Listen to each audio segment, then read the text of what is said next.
Uh, can you guys hear me clearly? Yep. Okay. So,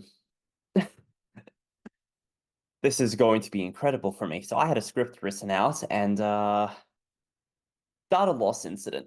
So I'm gonna be winging a little bit, so apologies if I seem a bit disjointed at the start. Yeah, no worries. I understand. Frustrating as it is. All right.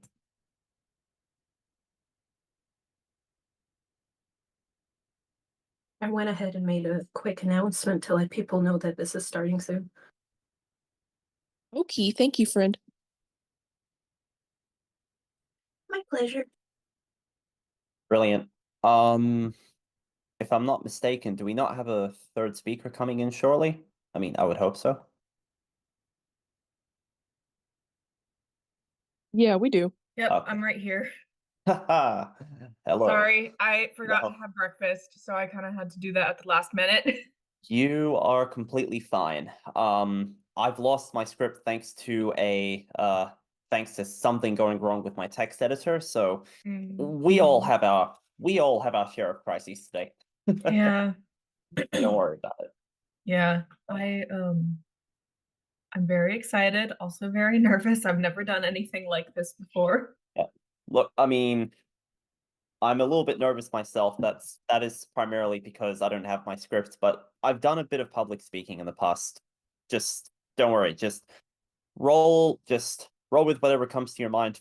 You'll most likely be fine. Plus, the first episode or the first time a group of people talk, it's usually a little bit lopsided to begin with. It's nothing to stress about. Mhm. Right, right. Hmm. Which panel discussion room is reserved for this one? I'd like to have it open in a separate window. Oh yeah, I'll open it up. Get my being second. It's all good. Gonna mute myself real quick. All right. Let's aim for either an audience of 20 or a start time of 8 minutes from now. As I say that, someone leaves. Okay. That's funny. Damn. So, all right, let me just get my CST Sorry. clock open so I don't worry.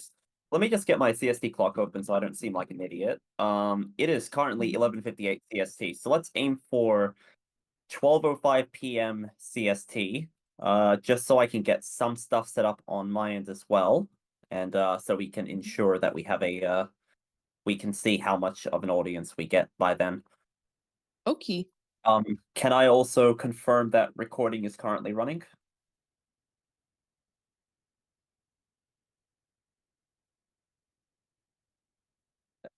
Hello? I think Kiara is recording. Okay, gotcha. Hold on. If right, yeah. Hello, Kira. I very briefly forgot that you don't need to be a speaker to record stuff. Mhm. It happens. Yeah, Yeah, sorry. it is fast approaching 5 a.m. here, so yeah, I might be a little bit eepy. No worries. I understand completely. Yeah, that's very fair. I'm gonna be so for real with you. I'm not usually awake by this time, so That's um understandable. it is noon where I am right now, so uh Oh I yeah. swear, yeah, I swear ever since I graduated, I've just like turned nocturnal. I'm trying to fix it, but Look, take it from somebody who is naturally nocturnal but was diurnal during the working year. I mean, you will always revert to your natural state when you're not obligated to be up during the day. The best way to handle that is by finding reasons to be awake during the day, which is admittedly a major pain in the ass. yeah, that's true.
We're just muted right now, and we're just waiting for everyone to get ready to start.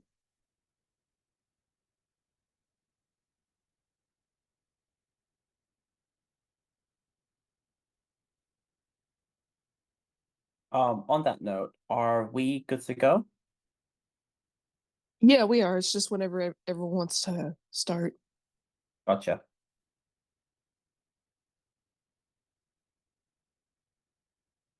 Yeah, I'm ready whenever y'all are. So just let my being know, and I can go ahead and start with my little introduction.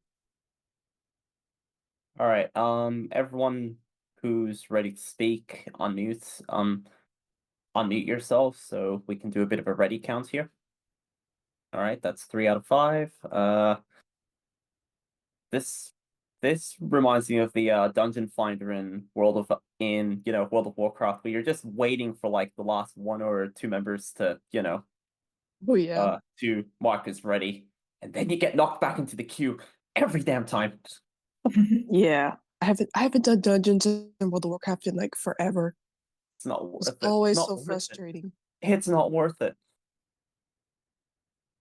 I always just solo content in that game. I used to try to get involved in like the community aspect of WoW, but even when you're doing runs with like the same guild, it's just they never let you do like all of the content. It's always a mad dash to get those purple drops. Oh yeah. Oh, and the farming the mounts, it's just a pain. Never got the point of farming mounts, to be honest with you. Never Yeah, got the point. I never got the blue proto Drake. I never got whatchamacallit, what's that Phoenix one that you get from like Kalthos? I never got No. that one. Mm-mm. Never got Lifebinder's Handmaiden.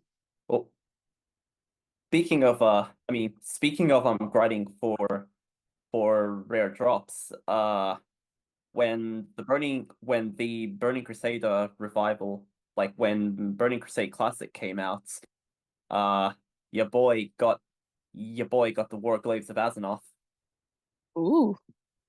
on a human rogue. Probably one of the worst decisions, but Oof. hmm. All right. Um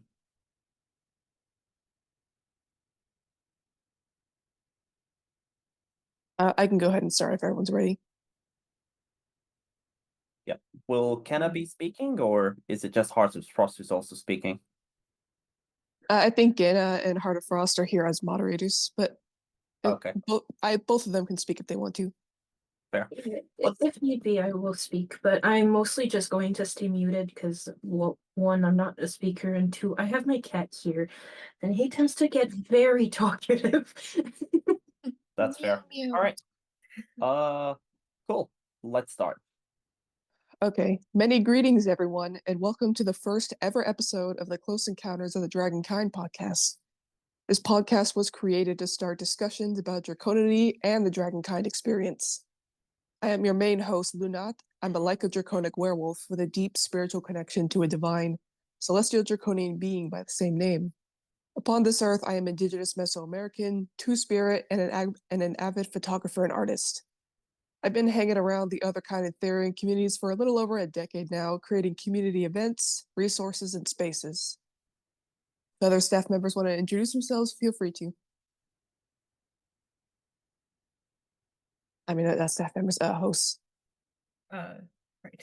I can go next if that's all right. Sure, go for it. All right. Okay. So, hello there. I am Nimbus. I'm 19, and my pronouns are he, him, and it's. I'm a spiritual dragonkin with a past life as a Western mountain dragon, along with many other alter-human identities. I've been awakened for about 8 years and active in the community for around 6, but this is my first time doing anything big like this. Never done a podcast or any events or anything, but yeah. I'm from Texas and enjoy cosplay, writing, and marine biology, and I'm also a big fan of horror media. So yeah, that's me. Hey, awesome.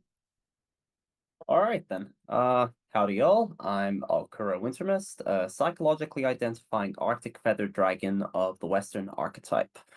Where I come in regarding draconity and ultra humanity as a concept is, you probably guessed it, the psychology behind identifying, and more recently, community dynamics. I've been awoken for, I'd say, roughly 10 years, if not past or approaching at this point. Seeing the direction the community has headed, which is a wild change from previous times, I've decided to make the move to become properly involved once again. In my day-to-day life, I am a 20-something standard issue computer nerd with an ironic enjoyment of all things outdoors. There's not a whole lot more to say about myself. Yeah, that's understandable. Thank you all for introducing yourselves. The topic of this podcast will be discussing and regarding the different kinds of draconity that are recognized by labels and terminology in the dragonkind community, how they can be categorized, and how they are generally defined in the community, as well as the nuance behind labels, terms, and categorizing different types of draconity for the simplicity of categorization and explaining, that kind of thing. So first of all, what I have written down for the different kinds of draconity at this moment are spiritual draconity, psychological draconity, dragon-hearted identity, other linking identity, draconity experienced by non-dragons and how they are generally defined in the community, and draconity that does not fit into established labels. Do any other hosts want to comment on that?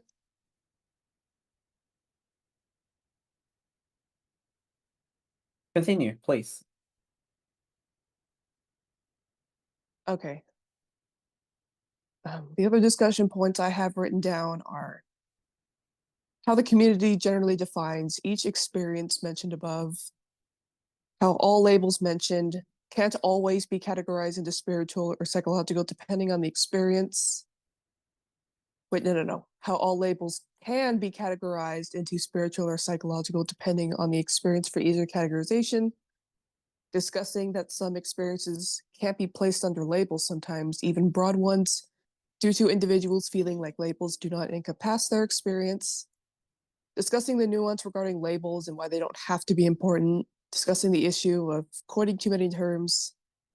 And discussing that one does not need to use labels if they do not want to. On to the first point, though, spiritual draconity, psychological draconity.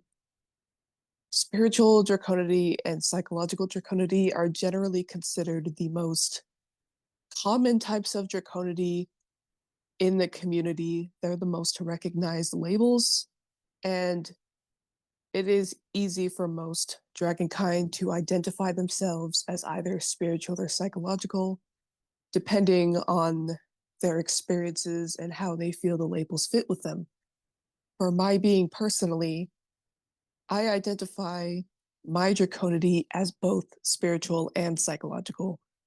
My draconity has had a considerable effect on my psychology, my human mind, and yeah, just my psychology in general. Though there are also a lot of spiritual aspects of my draconity, like living a concurrent life, having a deep spiritual connection to Lunat, my true draconian self, and just other spiritual aspects of my identity. So I consider myself both. I do not fall under dragon-hearted identity or other linking. I do fall under draconity experienced by non-dragons, because my werewolf stereotype at Narok identifies as draconic despite not being a dragon. That's really all I have written down for that part on my script. Fully understandable. A bit of a comment I have on that is what I have personally found, and mind you, I'm speaking from the perspective of somebody who doesn't experience spirituality, but I do find that for the vast majority of spiritual identifiers, there is a very, very strong psychological aspect which follows. Considering that, I guess, under spiritual ideas, the mind and soul are strongly linked, I would have to assume this is the general case. What say you on that? Yeah, I agree fully, actually. Not only because it's been my personal experience, though a phenomena like draconity or otherkinity is bound to have some effects on an individual's life and psychology, whether that be in subtle ways or whether draconity or otherkinity changes an entire person's view of the world and their psychology. I couldn't have said it any better. Precisely. And that is also another important factor to consider. Regardless of how you identify, the non-human experience is obviously wildly different from the norm and will, generally speaking, once again, massively shape your worldview and how you may approach certain situations and deal with them. Nimbus, do you have anything to say on this? Well, yeah, I agree completely, and because like speaking from my experience, while my draconity is mostly spiritual, it of course does have effects on my psyche, as you guys mentioned, and uh like and also I feel like some of my neurodivergency also has an effect on my draconity. Like, because I am autistic, I'm not going to behave like the quote unquote average human, so to speak. And and that's actually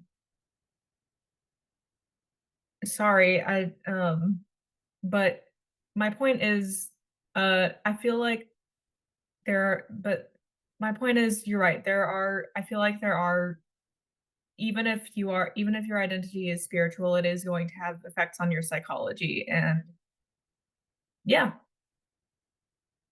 Yeah, that's understandable. Can I add to this?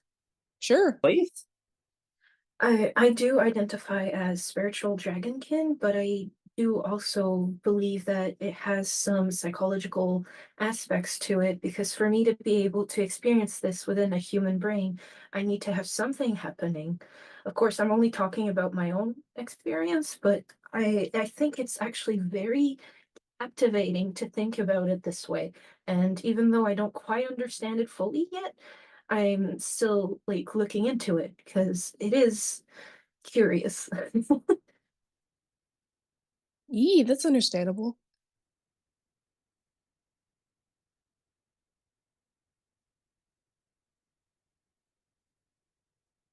Uh, yeah, if we weren't sure on the panel, we can do like a 20-minute Q&A or whatnot. Okay, let's see what else I have on my script. Did you want to say something? Oh, no. So, I was just agreeing. Apologies. Okay, no worries. See, the next thing I have on my list is how the community generally defines each experience mentioned above. I, This is a bit of a contentious one, isn't it? yeah, because on one hand, the community defines things in specific ways, yet Yeah. there are Is it also generally accepted actions. Go ahead. Yeah. is it okay for me to run into this one with guns firing? Go for it.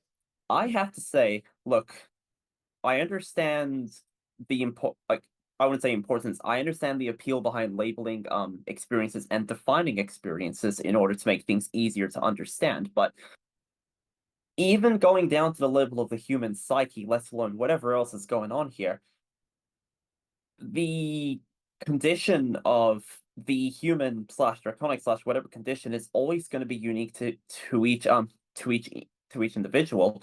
I don't think you can define a lot of these experiences in umbrella terms. And whilst the attempt of doing so is noble to try to simplify things, this isn't a simple concept we're tackling either.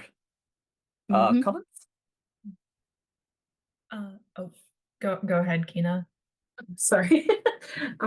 Yeah, no, I do agree. Like it's great to label things and it's incredibly useful, but something as like unique and like difficult to understand as psychology and the human mind or just brain in general will pretty much just be impossible. We'll never be able to truly like define every single aspect of every single person's experience. It's still useful because we get to find each other and have easier conversations, but sadly, it is also impossible to fully realize. Oh yeah, I agree 100%. Yeah. I if I could put my input, if you don't mind, I'd like to say something on this as well. Sure, go for it. Please.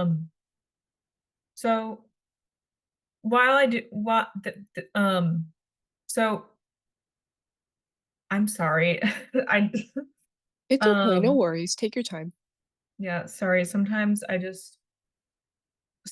my brain just crashes and um but what I'm trying to say is have it is I agree. Putting everything into a little box or label can be harmful and doesn't work for everyone. But also I'm someone who likes labels just for the sake of organization and like being able to describe myself better. Really, it just depends on it just varies from being to being on what kind of thing you prefer, you know? Some like labels, some don't, and both are totally okay.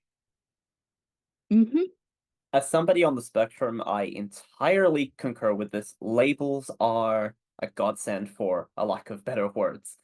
But in this specific use case, I guess something important to consider is figuring out the balance between how broadly we can use labels and at what point can we determine labels cannot be used, if I'm making sense here. I get what Yeah, you mean. yeah, totally. Yeah, labels, they're really only there for those who want to use them. And really, like you all said, not every experience can be encompassed under labels. Mhm. Some individuals feel that labels don't fit for them. Like for certain aspects of my draconity, personally, labels don't always encompass my experience. So I just attempt to explain my experience rather than define my experience under certain labels. Because sometimes it's too complicated. Sometimes it just doesn't fit on any other label. I'm sure some feel the same way though. That's my experience with labels. They're useful at times though. They don't encompass every single aspect of my experience.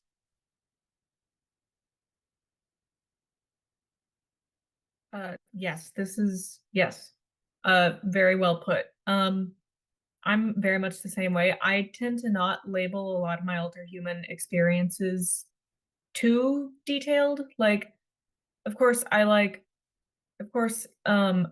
still do not I mean, I say of course as if this is like something everyone does. It's just like it's natural to me. So that's why I say it like that.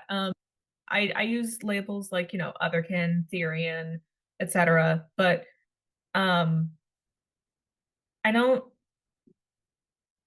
I don't really tend to like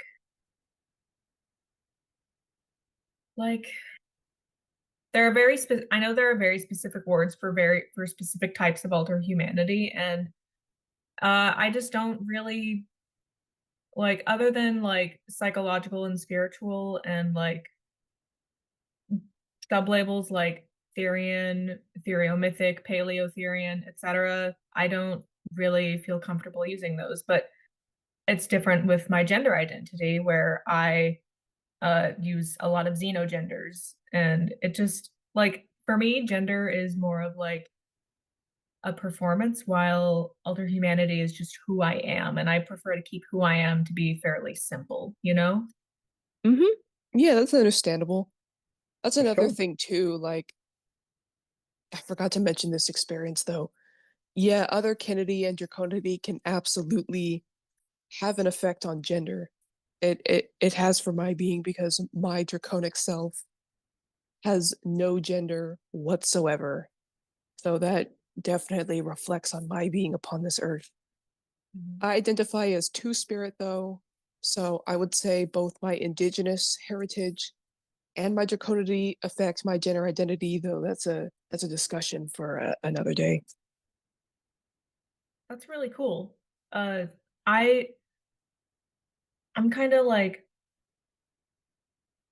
yeah, so I primarily identify as a transgender man, but I'm also non-binary, and in my dragon life, I was male presenting, though I didn't really care much for gender and didn't really like it just did not matter to me at all. So I was very apathetic towards it as a dragon, but and that's kind of care and that it's not really it's kind of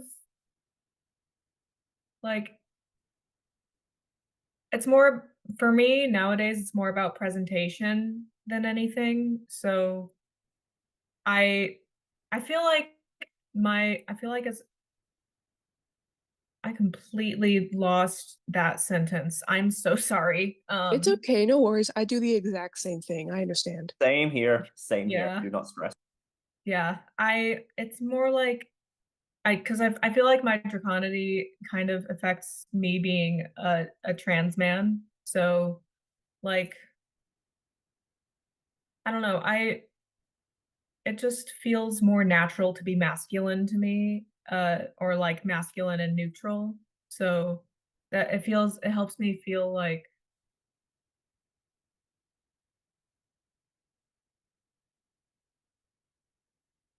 okay, I'm gonna just start a new sentence and I'm just gonna start a new sentence and stop trying to salvage that one. No worries, I understand. Like Yep. I remember when I first awakened, I still identified as cis because I was very young and didn't really understand gender stuff. But even then, I was like, huh, that's weird. I wasn't a girl back then. Still kind of don't feel like one now, but like, and then after I discover, and then I realized, oh man, I can just straight up identify as a dude again. That's cool. That's like so just gender and my draconity are both pretty um intertwined, I would say. Mm-hmm. So, because like we kind of have different views on gender than we kind of had different views on gender than humans did because it was less like male, female, and then other things. It was more just like I don't know how to describe this. So gender is of course a spectrum for humans as well, but it was also like more widely accepted as being a spectrum for us, and it didn't really like what you were born as didn't really matter. It was mostly just like I don't know. I just It's okay. I understand what you mean yeah, completely. my ADHD meds today too. I don't know why this is happening. It just happens sometimes. That's just a thing with Yeah, ADHD. I get it also. yeah, In dragon. regards to in regards to how draconity affects gender, it's kind of the same with how it affects psychology. Gender is more based on identity and how you feel rather than your physical sex. At least that's been my experience. I imagine for a lot of dragonkind or draconic identifying individuals, their draconity or otherkinity in general may affect their gender identity or how they view their gender because, well, gender is kind of a psychological thing, so I imagine it has a lot of influences, as it does on psychology. Yeah. Might I might I might I confirm on your statement? I've met a lot of our kind, and I've interacted with a lot of our kind over the past 10 odd years, and you are pretty much dead on there. Um, there is definitely a like, how do I exactly describe this? Consciously or not, we all want to become closer to what we identify as, because I mean, for lack of better words, and to place the obvious as bluntly as possible, um we are what we identify as, therefore we will emulate whatever that involves, be Mm-hmm. that I mean, be that our lifestyles, the way we eat, the way we walk, the way we perceive ourselves, all of that. Mm-hmm. That's understandable. Yeah. Is it on the topic of like of alter humanity and like gender type stuff? Is it okay if I say something a little bit controversial? This is a pretty mature crowd, so yes, go for Okay. it. So something I've noticed, and a lot of people don't like to say it, but as someone who is both transgender and otherkin, I've noticed a lot of similarities between there are a lot of parallels and similarities between being transgender and being otherkin. Like, of course, they're not the same thing, but most people. But I found that if you're otherkin, there's a good chance you're not 100% cisgender either. You know, because it just as mentioned before, your non-human identity will probably affect your psychology and how you view yourself and your identity and stuff. So I've just noticed that uh they're not the same experience, but they are similar experiences. And I feel like even if you are cisgender and alter human, you can understand the transgender experience if you know, don't identify as human, because it's like not identifying with the body you were given. So, Mm-hmm. yeah. While I mostly agree with what you've mentioned, I would be a bit cautious about towing the line between gender and species. Oh, Yes, they yes, do of share, course. yeah, they do share a lot of similarities, but there are also there are also some important differences to note. Mhm. Um, it's kind of as we've seen in recent times, the whole idea of identifying as ultra-human has been weaponized against the queer community. Yes. So Uh, uh, as yeah. much of a pain as it is, we do have to make sure to make that distinction. Yes. But definitely identifying as something that doesn't show externally is is certainly a shared experience, and it definitely does go below that surface level, but probably not in similar directions after a certain point, if you catch my Mhm. drift. Oh, yes, of course. Yeah, I'm not, you put it into words much better than I could. Like, as I was saying, they're very different communities. I was just meaning to say that it's interesting how we share a couple similarities. Just Oh, and oh, I only brought this up because I'm both transgender and otherkin, and my experiences with how I experience my gender and species are um not not the same, but not the same, of course, but you know, kind of similar, because I already mentioned why, but yeah, so it's but it is really shitty how people will say, "Oh, what if it is?" I have seen people say bullshit like, sorry, am I allowed to swear?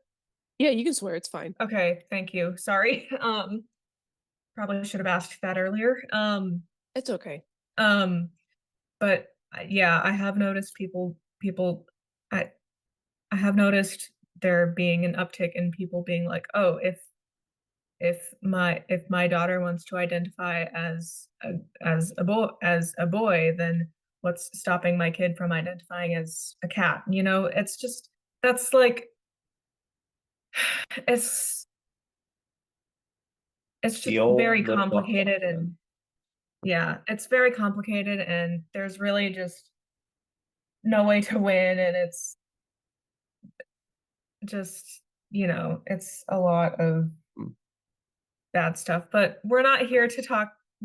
Yeah. I'm sorry for And bringing the mood down. that's okay. That's okay. I would like to say though, considering there is definitely, as we've just spoken about, there does seem to be a close tie between alter humanity and gender. And coming to think of it, I don't think that link has been discussed quite often. That's something I would love to see get researched more and discussed more. I mean, it's nowhere near a foreign concept, but I really haven't seen any material on it, even though I've tried to look for it, like in previous times. Yeah, it would be really interesting to see this discussed a lot more.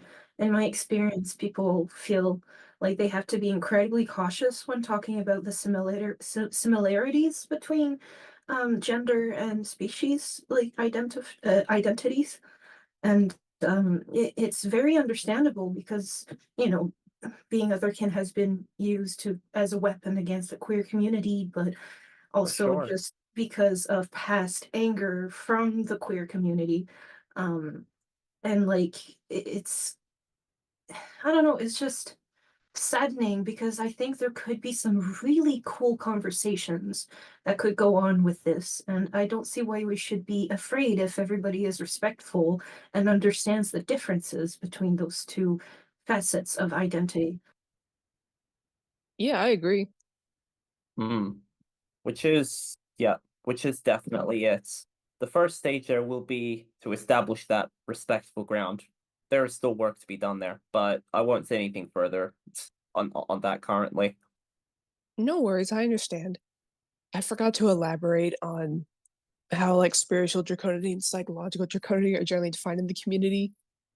As Go for it. far as I know, spiritual draconity is defined as draconity or draconic identity that deals with more metaphysical or paranormal concepts like past lives, concurrent lives, dragon souls, anything that's metaphysical, really. And psychological draconity is generally defined as draconity or draconic identity. Yeah, draconity or dragonkind identity that is more based in one's psychology rather than spiritual concepts. I hope I got that right, though that's just generally what I've seen the two concepts described as in the community. For the most part, yes. What I generally like to say is apologies. A little bit of hay fever coming on here. It's okay. It's a it's a real game of Dragon Soul versus Dragon Brain. Um, Yeah, you that's know, understandable. yeah, as somebody who's predominantly interested in the psychology of draconity, I really should have more to say on this right now. Oh, it's Um, okay. yeah. Does anyone else have anything to say on this? For the moment, whilst I collect my thoughts.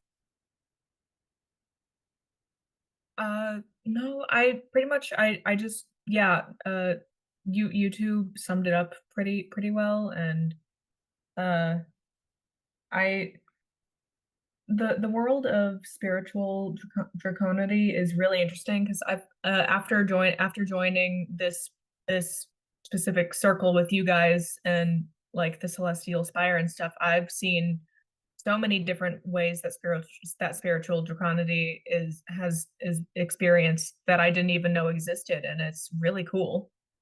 Oh yeah, absolutely. I enjoy reading the messages and experiences of everyone in the server. Mhm. Yeah. Um, but yeah, I love learning about other people's experiences and how that sort of thing affects them. So Mm-hmm. yeah. Yeah, that's understandable. So a question. So actually, a question for you, Luna, and anybody else who may have input on this from a spiritual perspective. Um, Forgive me for my ignorance here. As Are there many cases of, for lack of better words, acquired draconity? So something that is spiritual and like something you may identify as spiritually, but wasn't exactly there from birth or wasn't felt from birth and was picked up later on. If that question makes sense. Apologies again. No, I get what you mean. I imagine it's possible. I imagine like someone could develop some kind of psychological draconity later in life, either entirely randomly or as a result of having a very substantial experience with dragons or identifying with dragons. I know dragon-hearted identity can sometimes occur later in life for the same reasons. I've noticed some spiritual dragonkin experience like what's the word, walk-ins Yeah, of soul draconic walk-ins. entities. Yeah. Yeah, so yeah. it's definitely possible to like not be born draconic and instead have draconic identity or dragonkind identity appear later in life. It's definitely possible. Yeah. Yeah, I and sorry, go on. Oh, okay. Thank you. Yeah, while my draconity has been something I've experienced for my whole life, I've certainly seen a lot of people who have gained it later in life, such as like the best example, I think a good example of like something I've seen is like plural systems who like introject or split off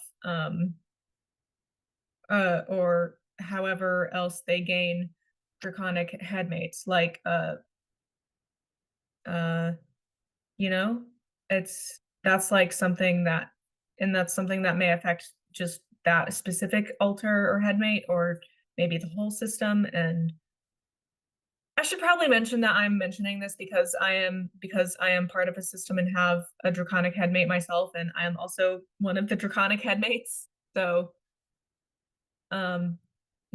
that's something I've noticed. So that's uh yeah, that's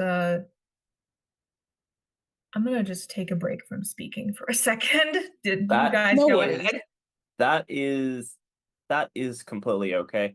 I mean, I always like hearing about cases of acquired draconity or acquired identity because from a psychological perspective, a lot of the workings, like a lot of my theories, and I say theories explicitly in a manner of I am not a qualified psychologist slash psychiatrist in any way, shape, or form. But to continue on that, I like hearing about acquired cases a lot because most of my I guess ideas and assumptions from a psychological perspective pertain to things existing from birth, i.e., the wiring of the brain itself being biased in order to induce certain to basically induce this sensation of altered humanity. Yes, that mhm, that makes a lot of sense. Yeah. Another thing, another case of acquired alter humanity. I don't know if this is necessarily a thing that happens with draconity specifically, but another thing I've noticed is like another cause I've seen for particularly Therians, since it's easier for it to happen is imprinting. Like if someone Oh. if someone grew up with like say a lot of dogs in their house, then they may have an alter human identity as a dog they because that's what they grew up with. I don't know how that would work Yep. with draconity It since would. So Nimbus, thank you for bringing this up. This is actually one of the this is actually like one of the only sort of acquisition style situations that I have a keen interest in. So this ties into this ties into the neurodiversity to a fairly great extent. I believe there was an entire segment in otherkind in 2022 on it too. So from the perspective of dragons, let's say, I mean, the Dragonology book series, media involving dragons, it doesn't have to be a physically present creature. But yes, with Therians, as you said, it would be a lot easier because those are in fact Earth-based animals that we have a relatively defined scientific perspective on their behaviors and whatever else it is that they do. But imprinting can happen from anything and everything. That's probably why we get people identifying as, pardon me, Furbies at times. If it's there, and if your mind is prone to imprinting, the possibility is always there, and I find that fascinating personally. It is very fascinating. Now that you mention it, it is very possible that that part of my draconic identity does come from imprinting, because I do recall this one. Do you guys remember that one dragon mockumentary? I think it was put out by Animal Planet. I know what you're talking about. Yeah. Yes, Oh, that yeah. one. I think that particular mockumentary shaped a lot of my draconity and really like my view on dragons. Of course, like of course there are very many different kinds of draconity, and that documentary is very much not the be all end all authority on dragons, but that's kind of, it was very important to my specific identity. Also, I will be right back. I need to light a candle real quick because I just want my room to smell nice. I'll be right back. Okay. Fire Dragon, welcome. Sorry, I Hi. probably shouldn't bust in here. Luna, did you want to introduce this person? Oh yeah, Zephyrus or Jersey is one of our staff members. All right. Brilliant. Apologies. I thought this was I thought it was somebody who potentially wanted to raise a point or ask a question. Sorry about that. I do as well. Ah. So I know I want to keep this short because I know that usually when I open my mouth on this topic, someone comes after me in my DMs. But I want to introduce myself first. My name's Fire Dragon. Some people have seen me around. Right now in life, I work. Well, I'm not working at the moment, but usually I work in the mental health industry. I've had a lot of experience. I've been working in it since about 2018. I have my degree in psychology. So, and I work very closely with people with mental health problems, and I'm a certified peer specialist. So, one of the things that I kind of like to put in here is that even like when I was studying stuff, is I have an issue a little bit talking with psychology and otherkindism, only because of people throwing around certain terms and talking about certain things. I'm sorry about the birds. I have a It's bird okay. here, so and they're celebrating at the moment. And it kind of bothers me from my clinical standpoint when people kind of throw around terms and stuff in psychology when it feels like there's not a lot of just stuff being like there's not a lot of bashing behind it. So like if I go into a like physics thing and I just talk about like the armchair physics that I know from just on the surface, instead of actually having all of that extra hands-on experience and knowledge. And it conflicts with me personally because I work very closely with people who have mental health issues. And I think this was a discussion earlier, is that there's a lot of what's the name? There's a lot of stigma, there we go, with people who have mental health illnesses. And a lot of it is that people don't completely understand people who have mental illness and neurodiversity and other things of the sort. I myself have mental health issues. And neurodiversity things as well. And it gets really sticky when, for me, when we start associating psychology with otherkindism, because then in some ways I feel that it's only hurt people who have mental health issues. And I'm not talking about people who have otherkin issues and are also mentally ill, but like just the mentally ill population at large, that it increases that stigma. And I'm just putting it as like a thing. I feel like we have to be careful about when we start mixing psychology with all of these things, and that if you're ready to bring something to the table, you should be ready to back it up with actual things. And it's caused me a lot of issues because, if I didn't go into psychology and if I didn't choose the paths that I did, perhaps I'd be like, oh yeah, a psychology and otherkindism and all that together, we could just start doing things and that'd be cool. But personally, it bothers me. I have this issue where it's like I can't just throw around stuff and feel good about it because I know that it hurts a population.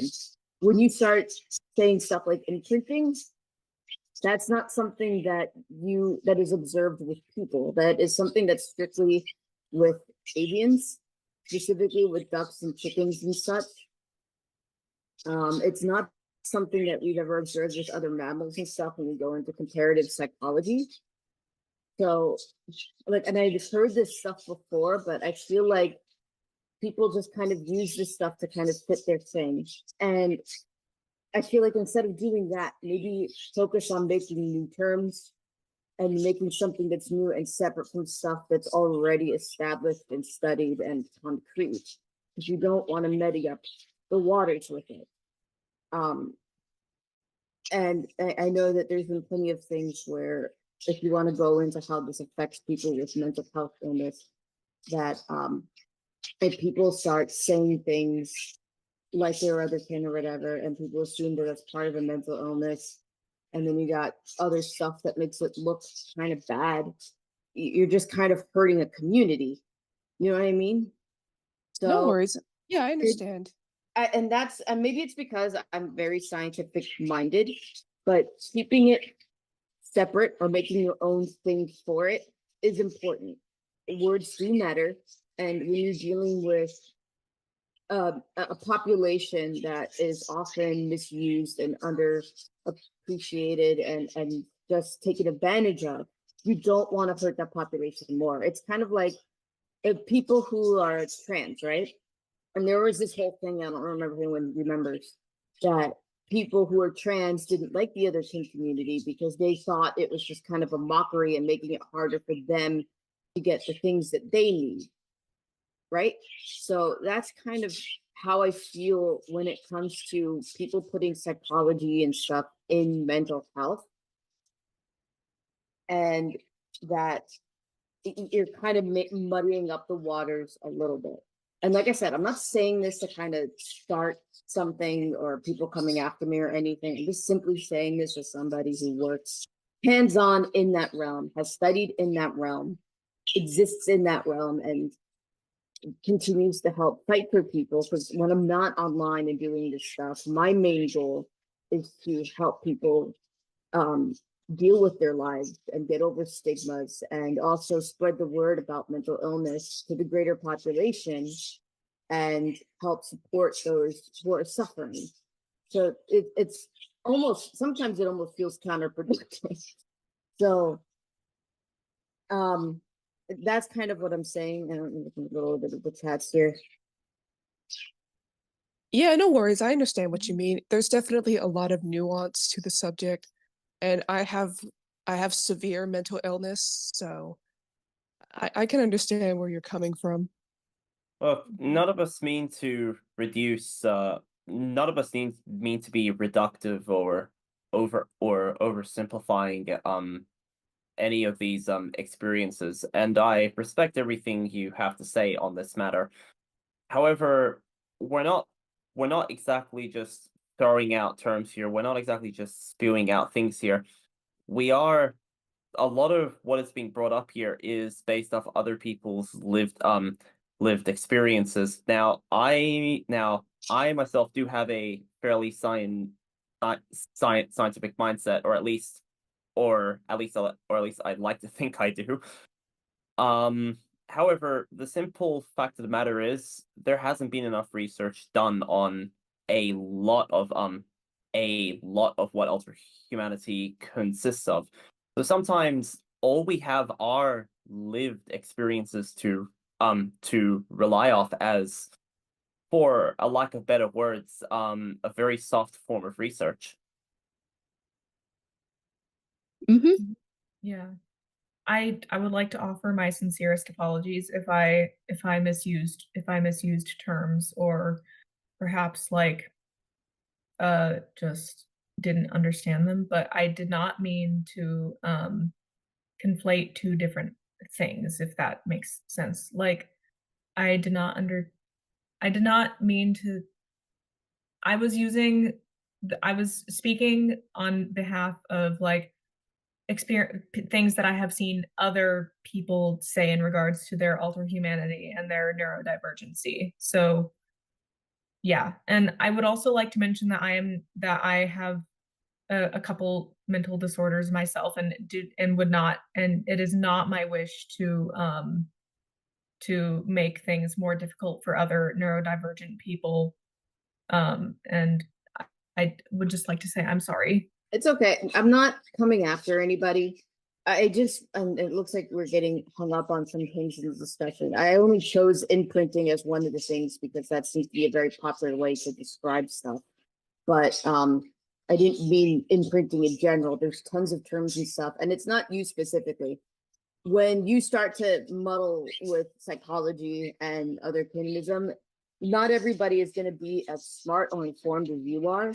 You got like these like kids that are coming around thinking they can just throw around terms and stuff, and all of a sudden it's like there's a Carl Jung of otherkindism psychology, and it's not. And that's what I mean. It's not necessarily that I'm not coming after anybody for whatever they do. You guys are going to do what you want at the end of the day, and that's okay. And you're allowed to feel and think whatever feels comfortable to you. I'm not here to police you. I'm just here to raise a point that when you go into these things, you need to be mindful of the wider picture and the bigger things at large. I think that's my main thing. For me personally, I would never, but that's my path because it's just working hands-on. I can't do it personally. Yeah.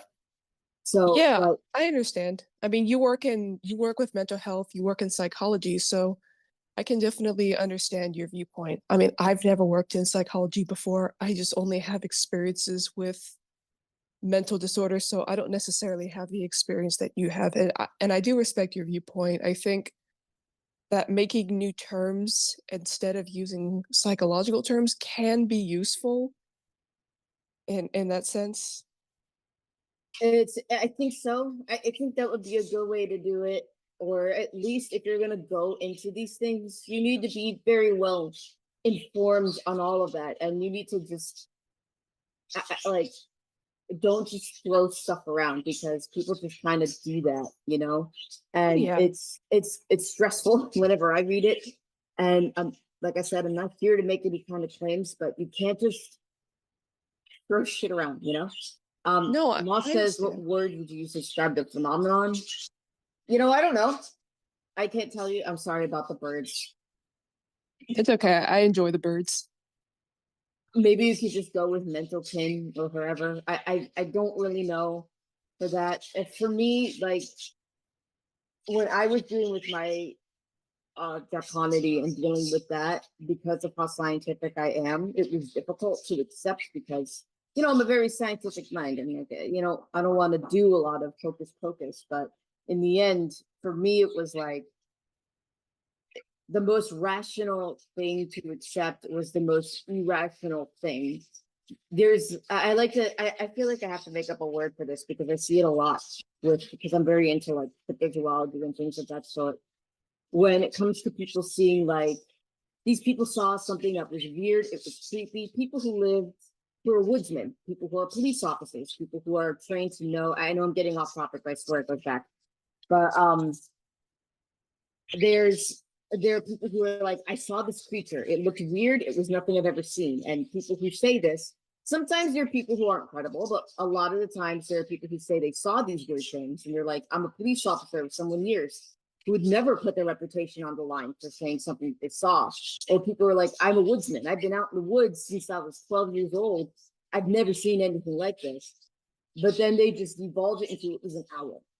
Of course, it was like all cryptid sightings are owls. Everything unexplained is an owl. But you see how it doesn't make sense when you try to rationalize it. You know what I mean? Yeah, I understand what you mean. And going back to when it comes to me accepting that I was not human, it was like it doesn't make sense to rationalize something that can't be rationalized. And you have to, for me, it was like I have to accept that it's not something that's in the realm to be understood. And I just kind of let it exist as it is. And that's just kind of how I put it. I know we're getting a little off topic, but that's kind of how I see it with things. And maybe it's seeing it as a different category than that, and that's something that's weird and strange and different, but it's in its own league, you know? Yeah, I understand what you mean. I understand completely. I'm reminded of, I hope I don't open a huge can of worms here by saying this, though. I'm reminded of how phantom limbs are described in the otherkind community and how phantom limbs are described in the medical community. And there has been some discourse about whether phantom limb is the right usage for other kin who have not lost limbs in the physical life. They have suggested using alternative terms, though, regardless of what you think, it's always good to be informed on how phantom limb syndrome is, what should we call it? How it is recognized in the medical community, how phantom limb syndrome is experienced by amputees and their experiences with what you might call it, with losing a limb, the stigma behind it. It's oftentimes, I don't want to say all the time, though oftentimes it is a very different experience than non-human phantom limbs or the other terminology, supernumerary phantom limbs. So it's always good to be informed about psychological terms, how they affect people who are non-other kind who identifies them, and like how it's used in the other kind communities. So I do understand what you're saying. There's a lot of nuance to be discussed, and it is always important to be informed on how a term is used psychologically and scientifically and how it is used in other senses. It's just always good to be informed and always good to recognize nuance. That's just my point on it. I think that's good. And Moss, I did say something. I said maybe mental kin might be a little bit better. So I did address your question. I don't know if you heard me, but I did say that. And like I said, I'm not here to fight anybody on it. I'm just here as somebody who lives in both worlds of dealing with being otherkin and being a dragon and being weird and being strange, but also literally having my life outside of the internet and dealing hands-on with people that and going through discipline and existing with that. I know I don't have my master's, but I know enough at this point to kind of like see it through. And I know that's kind of rare in this community. I don't think there's a lot of people in this community that have for real psychology-based backgrounds that add input onto this. But that's why I wanted to add my own thoughts and feelings on this. So maybe we can get more discussions talking and get you guys thinking and be mindful. And that's it. I don't want to hurt anybody. I don't want to disturb anybody. That's not my task. So that's it. This entire dialogue is truly a testament to how we need more professional insight into all of this. Yeah, you provide a different, unique viewpoint on this, and I think it's important to bring new viewpoints to discussions and well, discuss those differing viewpoints and bringing new nuance to discussions. I think it's very important. So I definitely appreciate you providing your viewpoint. Thank you. Maybe it'll be a panel next time because I'm not prepared. I've been very scatterbrained, but there's a lot when it comes to discussing psychology, mental health, and even going into otherkinity. And we can even go into those little avenues, like you said, when it comes to like dealing with astral limbs and phantom limbs and such like that. So there's a lot going on there. I would thank you for your input, and it's very helpful to have someone who like actually knows what they're talking about in terms of psychology to like, I'm not saying the other people here don't know what they're talking about. I just mean someone who's like more well versed in it than the average person, Right. I'm glad I can help with that. It makes me happy that I actually have that insight to give to the community at large, so we can problem solve and come to good alternatives and good endings. That's all what we want, right? Right. Also, do you think we could come back to talking? Is it possible that we could come back to talking about the phantom limbs thing later? Later, yeah, sure. Yes. I just want to like remind myself because I have a couple thoughts on that I would like to share. Yeah, I understand completely. Yeah, we can definitely discuss that later on. Yes. I don't want to like derail more than I have, so It's okay. Don't worry about it. I don't, honestly, with how things have gone so far, I don't think there's such thing as derailment as much as the introduction of things that many of us here may not have considered previously. I am fascinated and slightly shaken, and I love it. Yeah, that's understandable. I get what you mean. Yeah, we can definitely have a discussion on like phantom limbs and the nuance behind either using new terms, creating new terms, or just recognizing how the different experiences are. There is a member in the Celestial Spire who does suffer from phantom limb syndrome in the medical sense, and they have very, very interesting, valuable input on that subject. So if we want to discuss, I suggest going to the Celestial Spire because, again, we have an individual who knows the experience of phantom limb syndrome in the medical sense, and their input is very valuable. So again, Celestial Spire, if we want to do discussion about that. Not only because I feel that it's important to have that view, though also to include them in the discussion since it does involve them as someone who actually experiences that medically. So yes, yeah. yes, that is a very good idea. I'm not someone who experiences phantom limbs in a medical sense, I just meant my thoughts in terms of my thoughts on phantom limbs in the otherkin sense. But it is very valuable to have someone who experiences the medical definition. I agree. I just gotta write that down for myself to remember later. Yeah, that's understandable. Don't worry, I am writing it down as well. I need to hear about that. I understand. I'm looking through everything on my list right now to see what else we can discuss. I would elaborate on that, elaborate on that. I'd also just like to very quickly say, unfortunately, Fire Dragon, was it? Or did they have a name that they also went by? Apologies, I wasn't paying You much- can just call me Oh, Zephyr. hello. Oh, you're still here. Yeah. You're still here, Zephyrus. I muted because of the birds.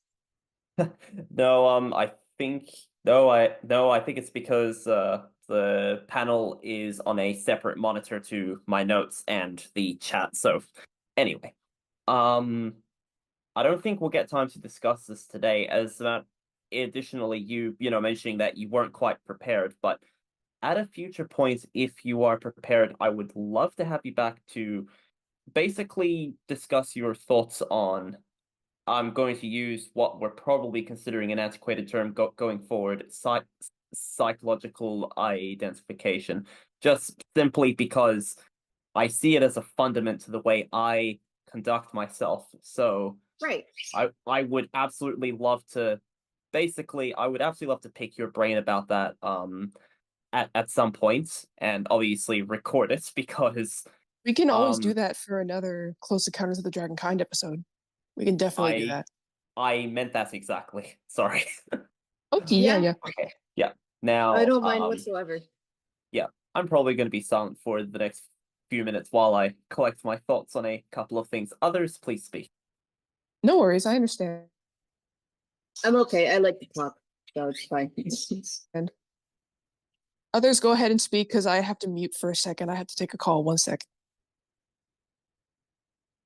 It's New Year's Eve. Anyone got plans? I'm sorry, could you repeat that? I didn't hear you. Everybody got plans for New Year's Eve? Ready Uh, for the New Year? I'm in the morning after. Oh my god. oh, cool. Oh, sorry. Oh, no, go ahead. My only plans for New Year's Eve is being at the Draconic Summit, so yeah. Fair. This is also my plans, but after things are like over, I may like have a sleepover with a friend. I don't know. So Alright. That sounds like fun. I got nothing else. I'm debating on going out and doing some more dashing, but I'm tired. I don't know. I got mom's making food, so that's pretty exciting. nice, Just like snacks and stuff. nice. I'm not looking forward to the fireworks. I'm hoping this development doesn't shoot off any, but like our stupid fucking neighbors does that.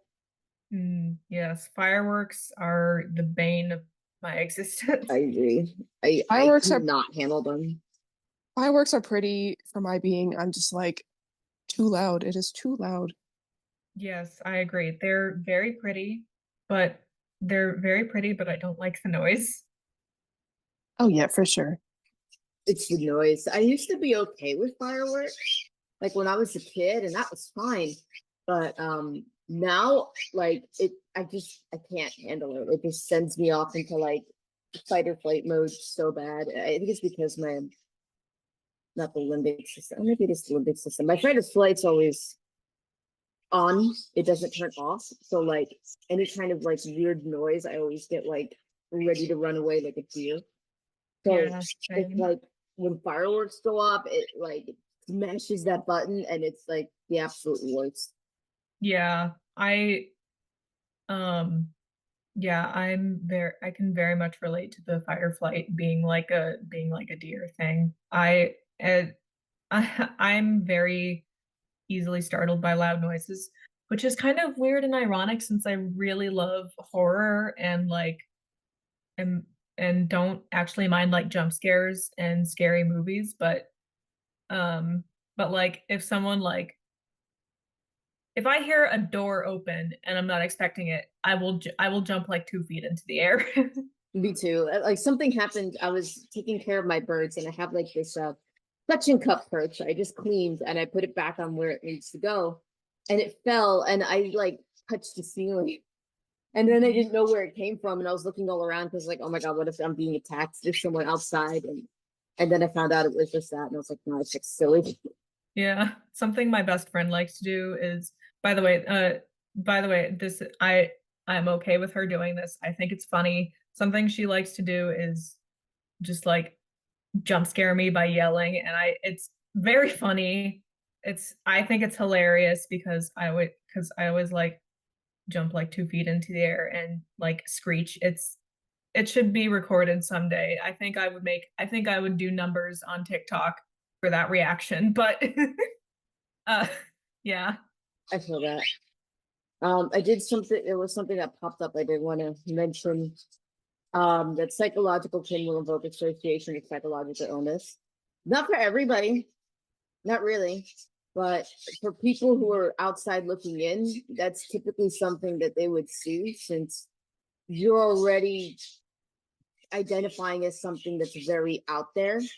But when it comes to adding that extra like little bit to it, to the onlooker, that looks like something that would be like a mental health thing. I know me and you know better, but as a whole, you know, if someone outside is looking in and you're trying to like say to your grandmother, some dude down the street trying to educate the population, it doesn't look very good. And I get that that's not what it is, because that happens even with psychology. If I'm talking about like social psychology or comparative or another discipline, the first thing that most people associate psychology with is mental illness, which again is wrong there as well, because there's maybe different avenues.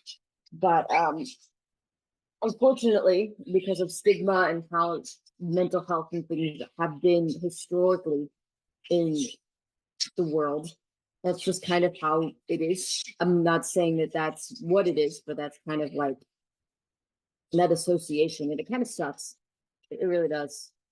Yeah, but once again, this is a very, especially honestly for the past 10 years, especially since we as a community moved from forums to conventional social media, this is a question I've seen come up more times than not. Because people have wanted to coin new terms to better describe large umbrella situations. Sorry, I've lost my words to a certain extent, so I'll try to keep this one short. It's okay, I understand. It's not a this is gonna sound incredibly selfish, and I don't necessarily agree with what I'm saying here, but I can't think of any other way to put it right now. How do we push such a major change how do we push a major label change? Because I understand that the whole psychological thing, because I have felt this previously in the past, but not to any significant level until now. How exactly can we change one of the two biggest umbrella terms when it comes to identifying as ultra human? One of the Okay. two biggest, oldest, most recognized ones, especially in a community which is fairly heavily splintered. I would love to know the answer to this, because it would ultimately be a pushing factor to us being able to do a lot more than update antiquated labels. I suppose you just have to push the labels. I mean, not push though. I guess encourage the label as much as you can and explain that. Encouraging it.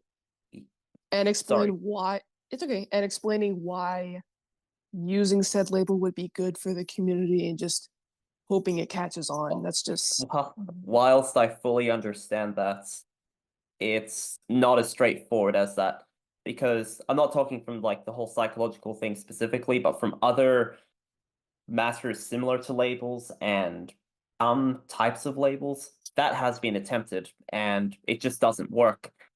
And in worst case scenarios, it can actually cause a further rift.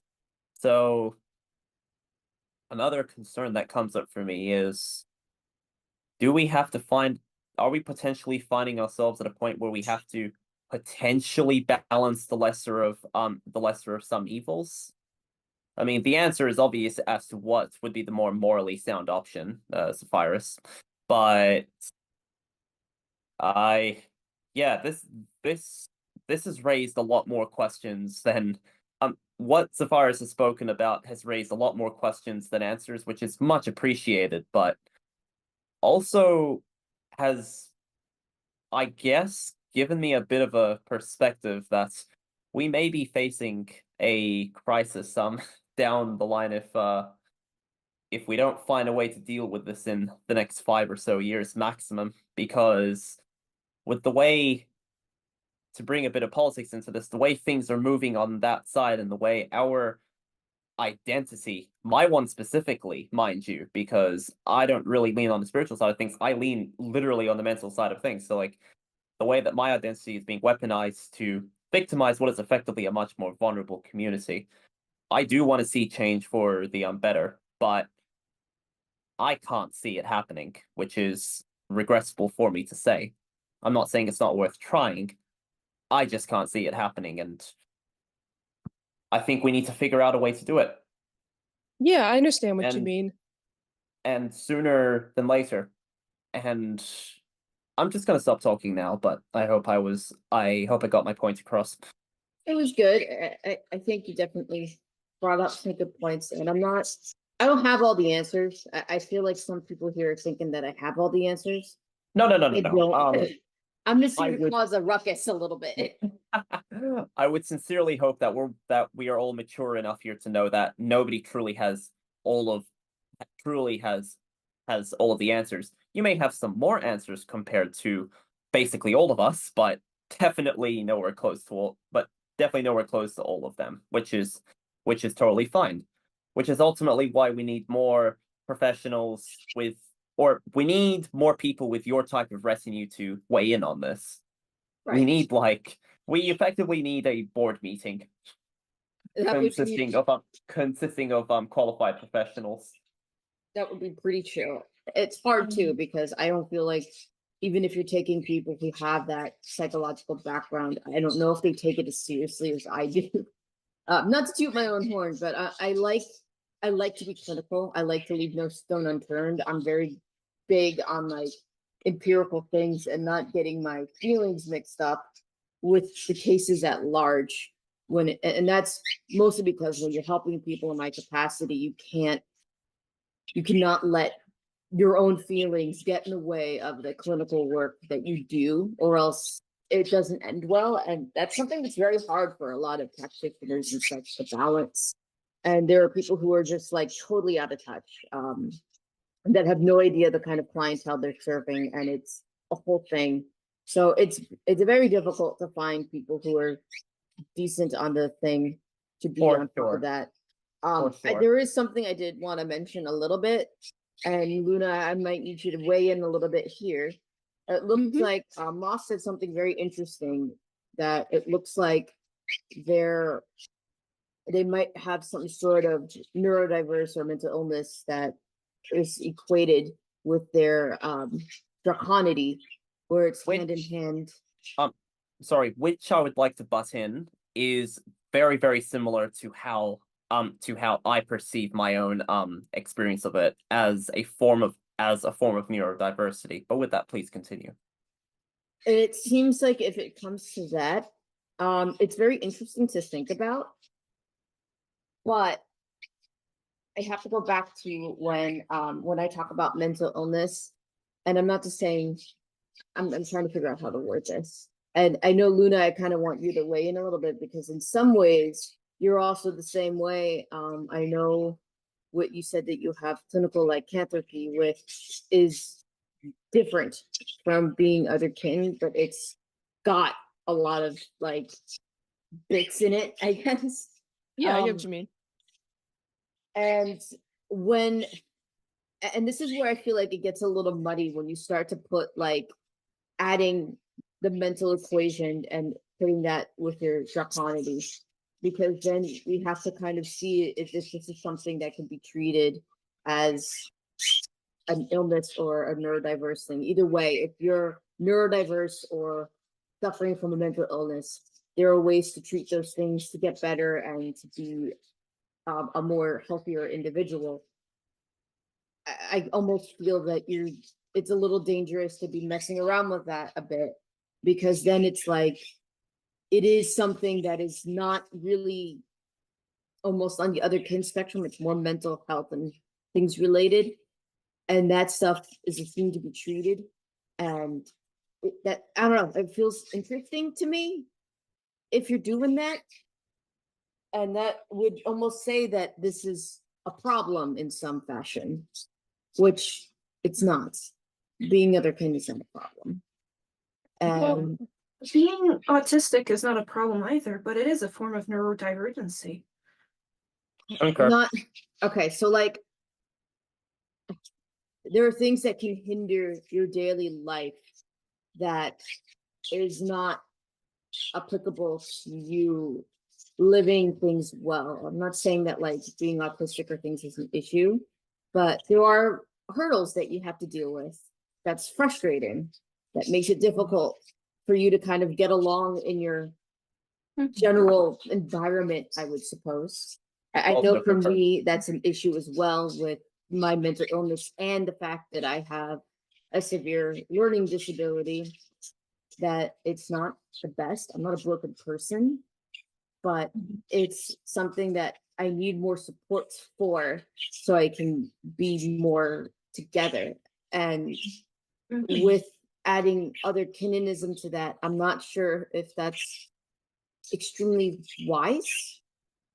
Otherkinism can affect people's ability to function. It can also not affect people's ability to function, but you can like.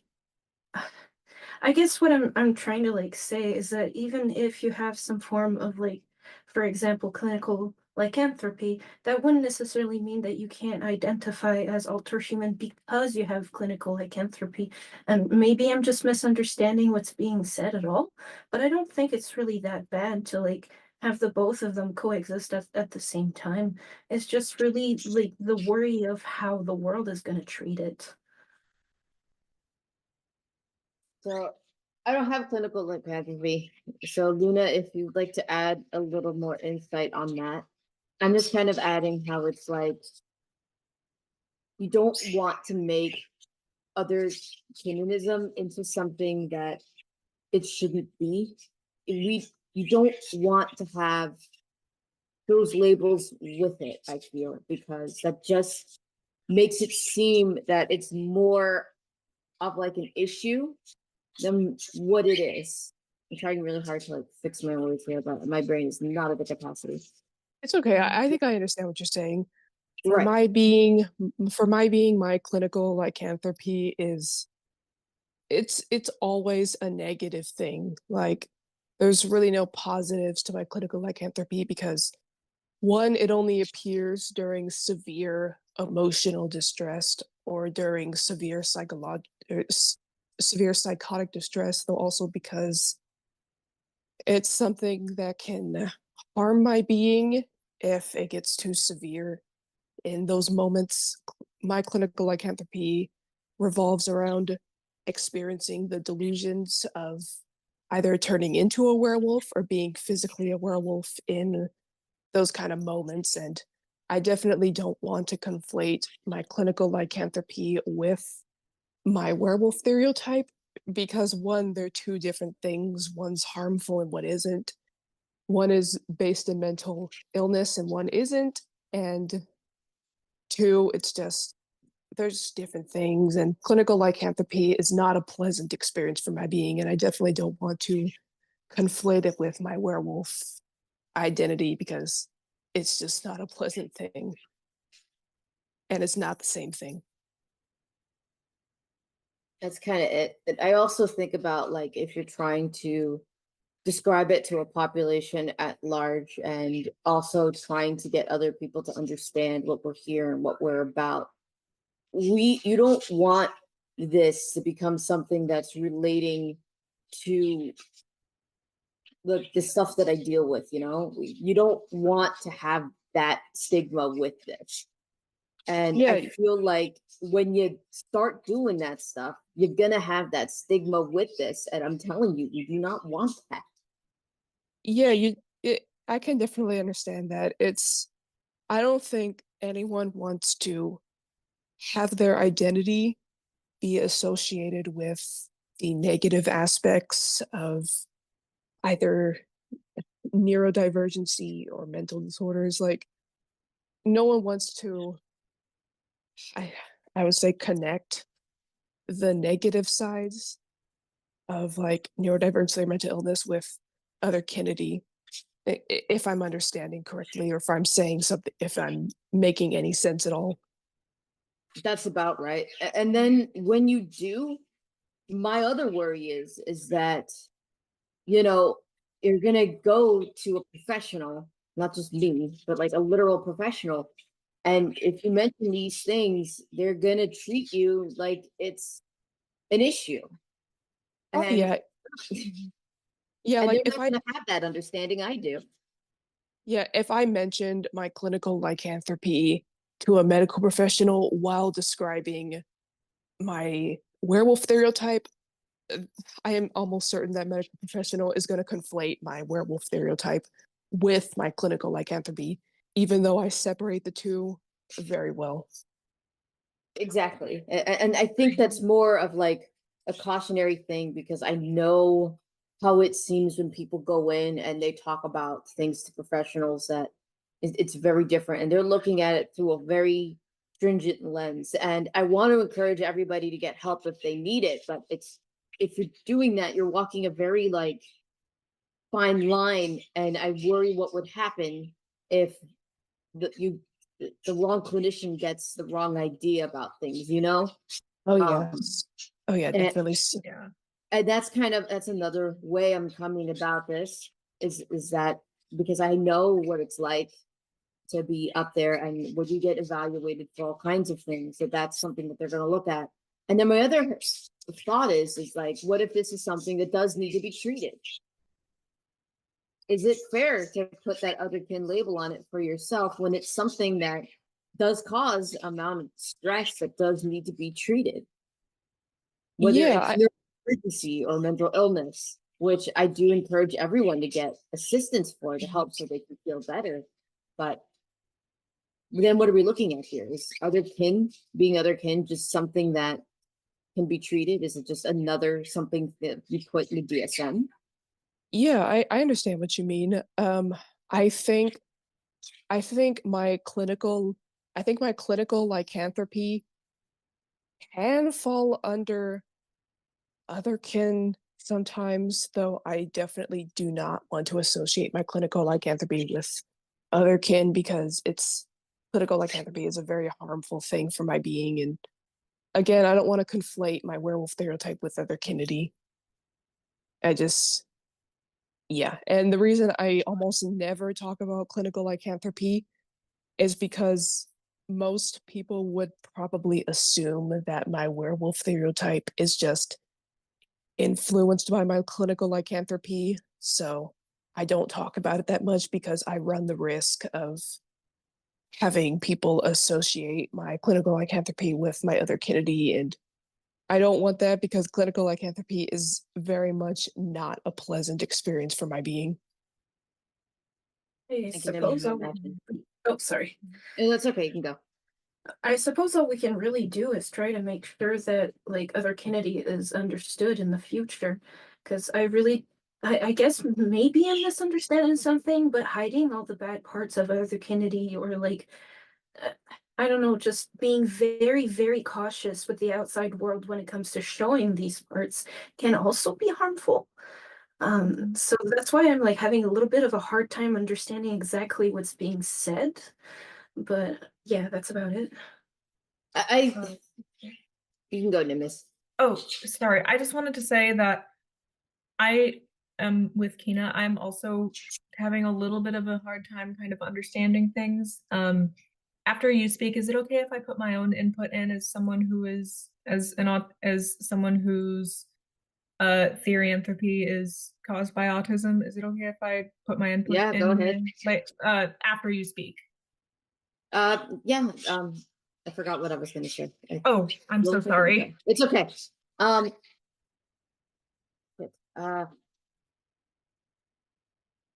I guess my last point that I wanted to do is that I don't want this to end up in the DSM. Does anyone know what the DSM is? Show of hands. Yeah, I do. Yeah. Well aware. Yeah, I'm aware. Okay, people know what the DSM is. That's awesome. I love you guys. And the DSM has a myriad of different things in it. It's not just mental illness, it's other things that are neurodiverse. You can find ADHD in there, you can find autism in there, you can find all kinds of wonderful things. TBIs too, which is pretty cool, as well as other more rare things like trichotillomania or that one sleep disorder that if you don't sleep, they die. I can't remember the name of that off the top of my head. But it's all in there. And it's clinical. It's something that we use to help us diagnose people with the aforementioned issues, I suppose, and then being able to direct them to support and to help and do all that wonderful things. The World Health Organization has its own book. I believe they have a lot of similar terms, if not more terms than just the DSM, which the rest of the world uses, which is pretty cool. But my thing is, I guess what I don't want to see is I don't want us to be put in that book because it's not something to be treated as something. And I'm not saying anything to step on like, well, if you have a neurodivergency, I'm not saying that you shouldn't be proud of it and stuff. That's fine. You can. That's great. I want you guys to be happy with who you are and being proud of who you are and things like that. But I'm looking at it not to like saying that anything's wrong or anything, but in the scientific way, there's something that is not connected right in your brain that is caused some issue in the past or causes other issues that prevent you from doing certain things that other people would do. And that's why that's in the DSM, and that's why there's a list of people that are around to help you and support you and places you can go to and things like that. And that's kind of what I mean, is that I don't think being otherkin should be there because it doesn't need that. Yeah, I understand what you mean. I have to like leave in 7 minutes, so I'm gonna kind of wrap up my part or wrap up the panel because this has been going on for like 30 minutes over time, which is not a bad thing, though. I know everyone has things to do and I have things to do and whatnot.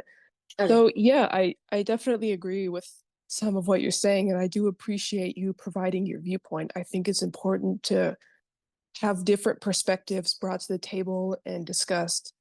I, as someone who has schizoaffective disorder, I probably don't want to see otherkinity in the DSM either, mainly because how do I describe it? Like schizoaffective, it's uh, I don't even know what I'm trying to say here right now. Yeah, I also hate. I also don't really like psychiatry as an institution. Like, I don't even know what I'm saying at this point. I'm so sorry, though. It's okay. Take your time. Yeah, I probably just don't. I probably don't want to see otherkin in the DSM either, mainly because a lot of medical professionals sometimes see otherkinity as just a mental illness. So, and if otherkinity was in the DSM, people would maybe start to get the idea that, oh, I know no one was suggesting it. It was just, yeah, I know no one was suggesting to put otherkinity in the DSM. It's just if it was ever a possibility, My thought necessarily think I feel process is right on that's it. where it's gonna head if you keep like if it gets associated with that. That's my point. And if it gets out to the greater populace at large, that's where it's gonna go. I'm not telling you to scare you. I'm not telling you as a warning. I just know how this works. Oh, so And I if understand what you mean. that's it. I'm not here to do stuff. I'm just giving you informed information about what's going to go where and how it is perceived. And like Yeah. a part of it is also getting people to not stigmatize other kin. I would love to tell everyone under the sun what I am, but I know how they're going to look at me, and I don't want to be seen as like, oh, that's just another mentally ill thing, you know. Anyway, go Yeah, I on, Luna. understand. I stepped in a little bit. Oh, it's okay. Don't worry. Mm. Yeah, I get what you mean. I mean, I've described otherkin to some people IRL, and they did not take it well. So I think a lot of us have had those experiences. For everyone in the chat who's currently saying we should quote unquote fight the stigma and whatever else, everything else be damned. Now, I'm not too I have a few medical professionals in my family. I've read a bit about the DSM in general, which is also a guideline we somewhat follow here in Australia, if not fairly extensively. I'm not too certain about that, but Oh, cool. what you fail to understand is, some of you, with all due respect, what happens after something enters into the DSM is completely up to the mercy of whoever is setting that precedence. Given the stigma we already have, I can't imagine that turning out too well. Like many other things, I mean, medical research isn't always accurate. A lot of mental disorders have been conflated with other already present conditions, which has caused possibly decades of misdiagnoses. Would I be correct in saying that, Sapphires? I'm sorry, repeat that. I was looking at my foil. I beg your pardon. Well, I got distracted. Say that again. Wait. I can't even remember. I can't even remember what I just said. All right, so where No, did you stop hearing me? Or I understand what you said. You said that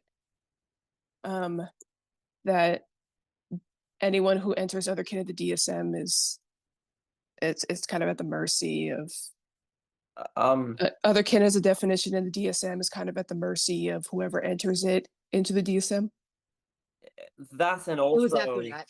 yeah, and that and also however it's decided to be handled is also up to the mercy of whoever is creating that it's at the mercy of whoever is creating that diagnosis. And there have been a lot of recorded instances where basically symptoms have been conflated with other symptoms, and there's been a routine misdiagnosis that has perhaps gone undetected for 30 or 40 years because that was just what was accepted. Would I be correct in saying that, Sapphirus? Yeah, that's possible as well. You Yeah. don't want But muddle for that, you know. yeah, my ultimate point is I like the whole gallant thing of pushing ahead regardless is not a wise approach to take. The clinical world doesn't really care for that kind of shit to a great extent. It is better not to chance it rather it is probably more appropriate that we find ways to fix our current way of operating. Yeah, I understand what you mean. I do have to kind of as much as I'm enjoying the conversation, I do have to step out. So would it be okay if I ended the panel here? Yeah, I think we're okay. I gotta go too. I gotta finish more bird stuff. Yeah. But I just want to end again. I'm just the canary in the cave mine right now. I'm just letting you guys know from my standpoint of working in the mental area and the things that I know, and I'm giving you information, and it's up to you what you want to do with it. Yeah, I understand completely. I appreciate you providing your viewpoint. I understand that topics like this are kind of a hot button issue that can easily get heated or anxiety inducing. So I definitely appreciate everyone being civil and providing disagreements and agreements in the most respectful way possible. It's part of what I love about this community is that everyone is very mature with disagreements, new viewpoints, and the discussion of hot button topics in a respectful way. So thank you all for doing that. It is greatly appreciated, and I hope we can continue to have these kind of conversations in the future. And I definitely have respect for a lot of what you've said here today, Zephyrus, and God, I had something else I wanted to comment, but it's totally gone, and I'm not going to drag on the panel by trying to recall it. So just okay. oh yes, that is actually sorry, like as soon as I said that.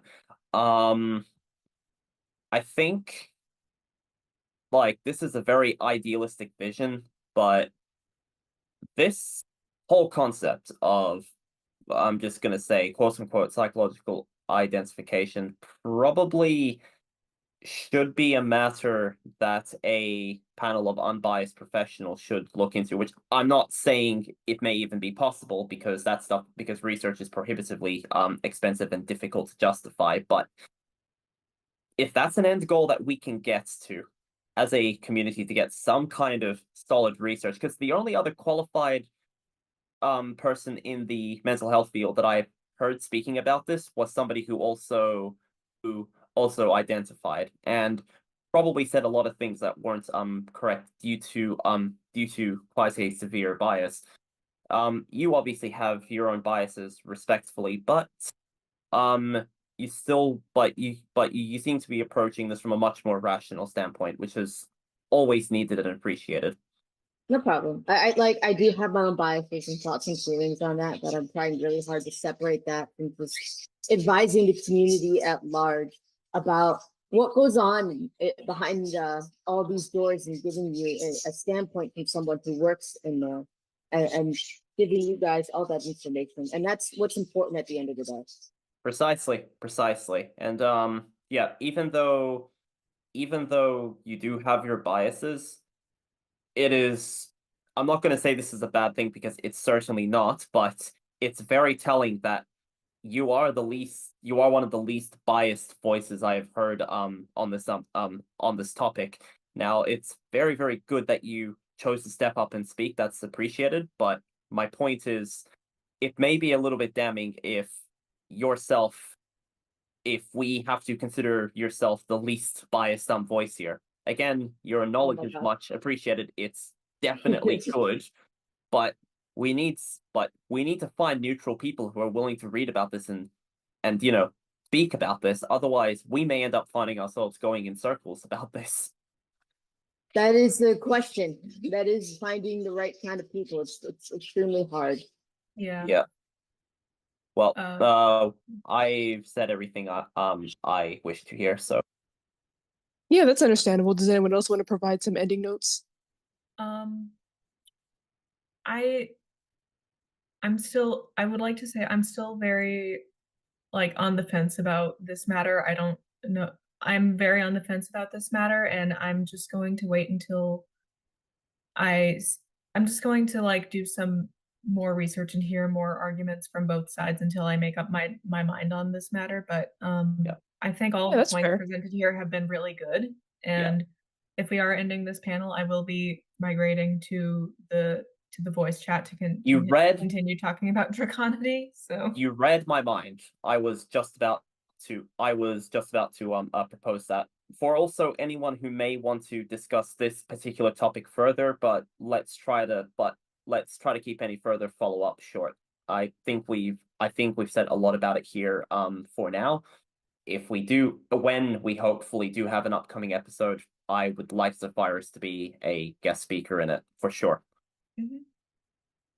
Yeah, that's understandable. Mm-hmm.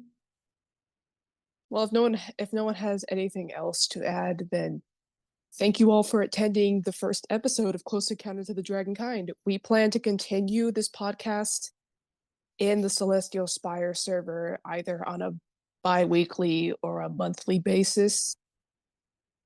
And we would appreciate some suggestions for topics to discuss next in Spire and at future summits and whatnot. Thank you, everyone, for conversing, providing your opinions, and having civil discussions. I know some of what we talked about is a hot button topic, though I think discussing hot button topics like this in a civil way, providing different viewpoints and whatnot, is very, very important. And I really appreciate everyone's viewpoints and how everyone has been respectfully interacting, even if there have been some disagreements and different viewpoints provided. So again, it is much appreciated. I hope we can continue to have civil, respectful topics like this in the future.